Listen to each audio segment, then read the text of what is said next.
Cantona, yet again, is the United hero. You have more and more and more and more games on TV, and more newspapers spoke about football. You have maybe more pressure.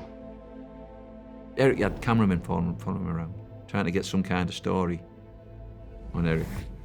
That started happening more with footballers. I was with him in a hotel, and there was people up in the mezzanine floor above him, and we were sitting there having a drink, people spitting on him. You know what I mean? He fronted the guy who'd done it, and the guy was like, you know, what are you going to do, sort of thing. It's stuff like that that gives you an insight into what he was dealing with. At Selhurst Park in January 1995, we saw something that we've never seen that before, probably haven't seen that to that scale since. I think the linesman and the referee, I thought they had it spot on there. Eric, oh and Cantona has got involved with a fan in the front row. The press box at Selhurst Park is basically on the halfway line, but at the back. And suddenly, I'm looking down and you see a figure moving rapidly down. And it's obvious he's saying something confrontational. The lad came down and gave him apparently dog's abuse. And he just thought, no, you're not getting away with it. Oh, this is outrageous. Cantona's attacked your back. He has kicked. He's punched the man. Eric Cantona has jumped the man in the face. He's just kind of taken aback by what you're seeing. You see him kind of launch himself into the crowd, and you're like, wow. Manchester United has today suspended Eric Cantona from all first-team matches for the remainder of the 1994-95 season. When the club said, look, we're going to suspend him, I think we thought, well, that's going to be strong enough. But no, they saw it as far more than that. With those words, the Croydon magistrate sentenced Eric Cantona to 2 weeks in jail for his assault on a Crystal Palace supporter.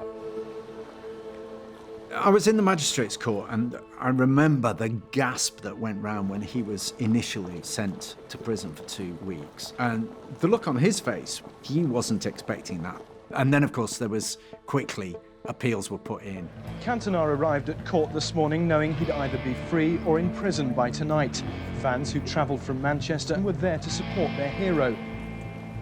Cantona's case didn't meet the specific requirements laid down to warrant jailing him, he said. A community service order was more appropriate for common assault, and the Court of Appeal agreed. Good evening. The Crystal Palace supporter, kicked by Eric Cantona, launched an attack of his own today in a South London magistrates' court. Matthew Simmons appeared under no obvious stress as he arrived in court. All that changed after the magistrates told him he'd been found guilty of provoking Cantona's assault on him.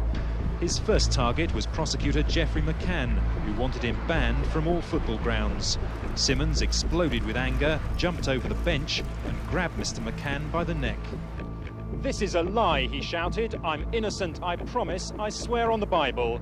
As 3 police officers and 2 court staff struggled to hold him down, he fought his way across to journalists, calling them scum. He then appeared to try and bite one of the officers, who eventually managed to handcuff him and led him away.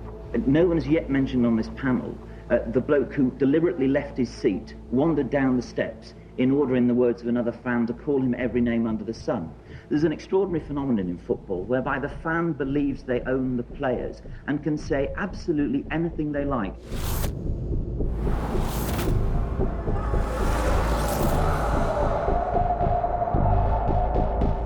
Do you see a black man, a Frenchman, or a footballer? Is it okay to shout racial abuse at me just because I am on the football pitch? At the time, we were both sponsored by Nike, and they wanted to do something about racism. Some people say we have to accept abuse as part of the game. So this just goes to show that it was 95, how long we've been banging on about this same problem. And we're now in 2021 and we're still talking about it. If there was racial abuse, it was seen as part and parcel of football. I mean, it was kind of the done thing to experience it.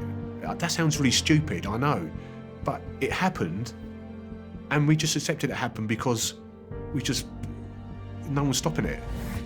For years, I've seen bananas thrown onto the pitch at players. football was always an avenue where people could come en masse and racially abuse the black players that were playing at the time, walk out the stadium and say to them, mate, I'll see you next week. And nothing was done about it. You know, then all of a sudden, this guy jumps into the crowd because he was called a French this, that and the other, and then they decide that there's a problem. Let me tell you something now. If that was a black player, he'd have been in prison. He'd have been arrested. There's no chance he would have got away with that. Did you think that at the time? Yeah, 100%.